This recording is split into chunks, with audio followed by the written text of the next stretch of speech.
It's nice to meet you all virtually, at least from my end. Happy to take a couple minutes and just introduce Prudence. Prudence is a 12-year-old venture capital firm based in New York City. We have been investing in real estate technology, or as a joke is now called Proptech, over the last 9 years. Our first investment in the sector was actually in Compass in the seed round back in 2012. We really we went from generalist to sector specialist as we kind of laid out a hypothesis one by one, and just noticed how wide open there were so many categories were across commercial, residential, and construction. And over time, we navigated towards PropTech, and our last fund was solely dedicated to PropTech. And our third fund, which we'll start investing out of in January, is also exclusively focused on PropTech. Having spent so much time on this sector, we really started to ask ourselves some core questions. When you look at the real estate sector as compared to other technology impacted sectors, really the sector has been slow to create what I'd call like the iconic companies, whether it's across commercial, residential, or construction. There's certainly a ton of promising companies coming up, but when you compare the size of the real estate sector, which is $280 trillion globally, and the largest global contributor to GDP. And yet, I think the largest publicly traded venture-backed companies in the sector, even as of a couple of weeks ago, Zillow at 25 billion, now 15, is really like 1% of one of the FANG stocks. And we were always kind of fascinated by this dichotomy between the size of the sector and the size of the companies being created. And we ultimately concluded that the first generation of PropTech companies, which we call PropTech 1.0, really just weren't solving problems in a material way that impacted the users, whether they were consumers or whether they were enterprises, in a way that justified mass adoption and thus, what we call kind of the creation of iconic companies. We did start to see a change really about 5 to 7 years ago. It was not just from the seat of being an early investor in Compass, but it was, I think we benefited somewhat by being generalist initially, and that there were a lot of other sectors that had what we call the infrastructure moment, that moment where the capabilities that teams of young entrepreneurs and engineers could pull together products and capabilities at low cost, serving large markets with just incredible replicability, was starting to change. It was really kind of two underpinning capabilities. One was the advent of Fintech APIs, the ability to process reams of data. Really, it's not dozens of data streams in real time, it's tens of thousands of data streams in real time. And for a sector as large as real estate, where there is a lot of data, but there's not a lot of good aggregated actionable data, that started to change the face of but not just the US, both in residential and commercial, but also became a global theme that we've been investing behind. And so it's really this moment is the combination of Fintech APIs and machine-based learning capabilities that enable mass ingestion, processing, and creation of actionable data that all of a sudden started to unlock new business models and capabilities that didn't exist before. That's what we call Proptech 2.0, and that's what we're investing behind. I covered some of this here. I think this is well known in terms of the size of the real estate market. I think it's helpful to create, wherever possible, historical analogs. And in this case, we look at the most recent changes over the past, even just the past 5 years, but really the past 10 years of PropTech investment versus Fintech investment. We have a hypothesis that that PropTech investment is about 5 to 6 years behind Fintech investment. And by looking at Fintech, one can see that.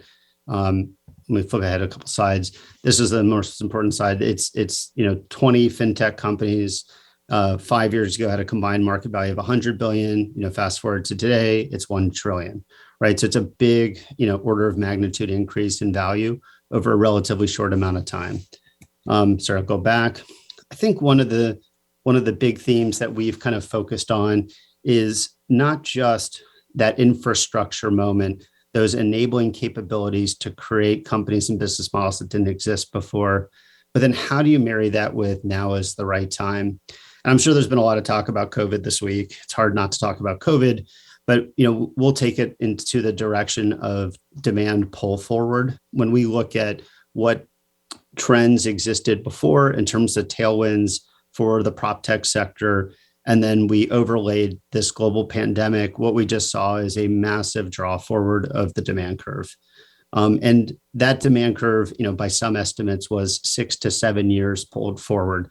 And we all lived it, we all felt it. So this isn't a surprise. But I think what's important to note is that this is just when these changes occur, they generally don't reverse, right? And you can kind of look at the sad logos on the left compared to, we've made them look sadder, to the logos on the right, and just the ultimate magnitude of the companies created far outpaces that which preceded them. I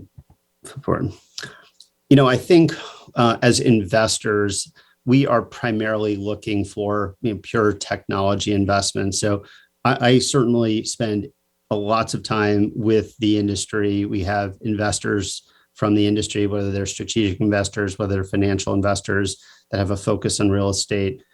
And for us to develop our strategy, we had to have some core tenets in terms of that which we would invest in. I think a lot of the Proptech 1.0 companies we talked about that I mentioned before, or the capabilities of those Proptech 1.0 companies, were characterized by high capital intensity, manual data collection, and solutions that solved a single problem. Whereas now in Proptech 2.0, we're really focused on software-enabled businesses with low capital intensity, the ability to machine-based and algorithmically capture thousands of data streams in real time, and then to create solutions that are not just single-point solutions, but are really end-to-end in the sense that you can do things like in the commercial real estate sector, one of our portfolio companies, Crexi, you can search and discover, you can research, you can run a sales process. We have closing tools. You can receive bids. You have closing tools to close your transaction online. And next year, we're likely to roll out some financing options. So really, the idea is that you can land on Crexi, search, discover, research, transact, close, and finance all in one location. Right? The end-to-end capability is something that just didn't exist 5 years ago. I would note, I know this is mostly a U.S. focused conversation, but what's important from our vantage point is that we do zoom out and we do look at the rest of the world. And there are capabilities that exist in the U.S. that don't exist in the rest of the world. I think what's specifically interesting is that the rest of the world is starting to devise solutions that leapfrog some of the systems and capabilities we have in the U.S. A good example of that is in the U.S., on the residential side, we have a multiple listing service, which is really just the digitization of what used to be a collective, where realtors would provide their listings information that would get printed on a book that would sit in an office on a desk that went online, and now serves as the kind of base level of infrastructure for lots of tools to be built on top of. There's no MLS in Europe. Europe is about the size of the US. There's no MLS for residential. There's no MLS for commercial. So the process of buying and selling is very archaic and complex. And the solutions being created really leapfrog the need to get, realtors and brokers across 32 countries to agree to contribute their listings information into a platform that has yet to be built. And hence, you've got data scientists solving this problem, ingesting, I think there's 19,000 data sources being ingested in real time at our portfolio company, Casafari, to create what is effectively a private MLS for commercial and for residential listings. The implications of this are really fascinating because when you look at some of the strategies that have been deployed successfully in the US, such as institutional single-family residential buying, you just couldn't practically do that in Europe at scale other than buying non-performing loans from banks.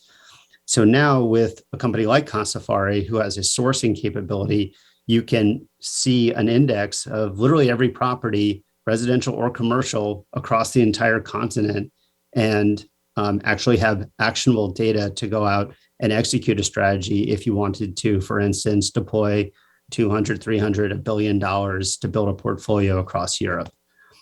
And so that is really interesting and has real implications, I think, for the US, where, I would argue that, between our portfolio company, Crexi, and the legacy system, LoopNet, that you still have a lot of room for improvement in how listings are aggregated and how data that informs the buyer of the attributes of those properties in real time so that they can make quicker decisions and have actionable information.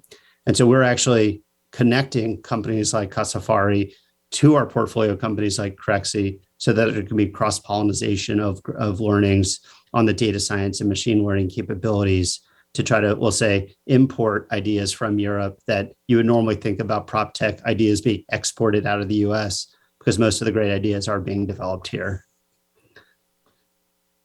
This is just a little snapshot just to set some context on the international opportunity as we see Proptech going global. This is just a handful of companies that we're tracking in our CRM. And as you can see, it's clearly gone from being a US-based phenomena to a global one, and one that we are specifically leaning into. Just a little, I don't even need to go into this, but we're on our third fund. Our first fund is by next year will be mostly realized, and then fund 2 we closed that fund in early 2021, and so we've had a handful of companies raise additional capital, which accounts for kind of the gross MOIC increase and increase in the IRR. But just a little bit about who we are in our track record.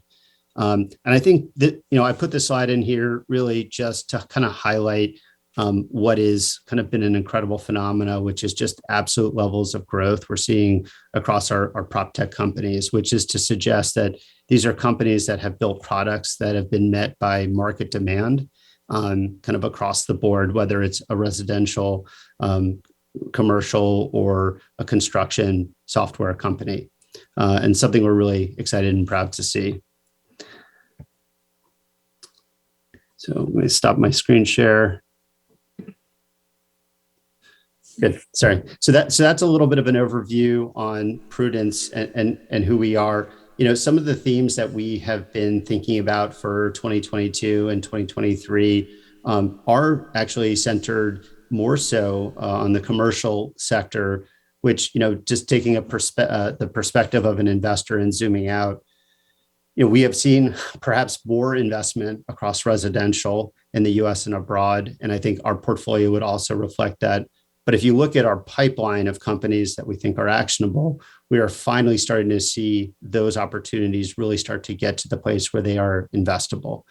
That is because, I think COVID created this underlying demand curve shift where solutions were needed across everything from office, multifamily, and industrial. And I think industrial is actually one place that we've been particularly fascinated by, because the need for facilities optimization is greater than ever. What we're seeing across industrial portfolios is the need to reposition and repurpose industrial facilities to meet the growing demands and needs of the e-commerce sector for shorter delivery times. And so what used to be a cycle of taking 6 months to reposition a distribution facility in terms of going through the architecture and the design phase and iterating, that can now be condensed with some software providers, companies that we're actually in due diligence on, in a matter of minutes, where you have a software platform that can ingest all the rules of the company that is going to operate that distribution center, and in real time create design alterations by matching the compliance needs of that company with the specific locational capabilities that one would see in a blueprint. That's a theme that we are really excited about for 2022. Another major theme is, and just kind of like a basic theme is, we spend a lot of time, sometimes perhaps we don't try to overthink things. And the more buyers I talk to of commercial real estate, I just continually hear this theme of the financing process is really hard. And so the question for us is, how can data and technology start to create a more streamlined process? One of the things that it strikes us as just investors kind of taking things from a first principles basis is, why is there no centralized place to go for commercial real estate loans? Why can't I search in one location and get access to 100 different lenders? And there's some really interesting startup companies that are working on this problem. that are in the kind of seed and Series A stage that we're watching closely. But I think the basic tools to take the friction out of the transaction, the buy, the sell, the financing, are still going to be major themes in the commercial sector in this coming year. So with that, I'm happy to have just introduced myself, and happy to take any questions or things that are topical or on your mind these days. Any questions for Gavin? Gavin, you are in between us and a cocktail hour, so No. I think everybody's ready for that. But thank you, Gavin, so much for joining. We really, really appreciate it. I know it's tough for you to get down here, so really appreciate you getting up on screen with us. Okay. Thank you all. Thank you, Gavin. Take care. Have a drink for me.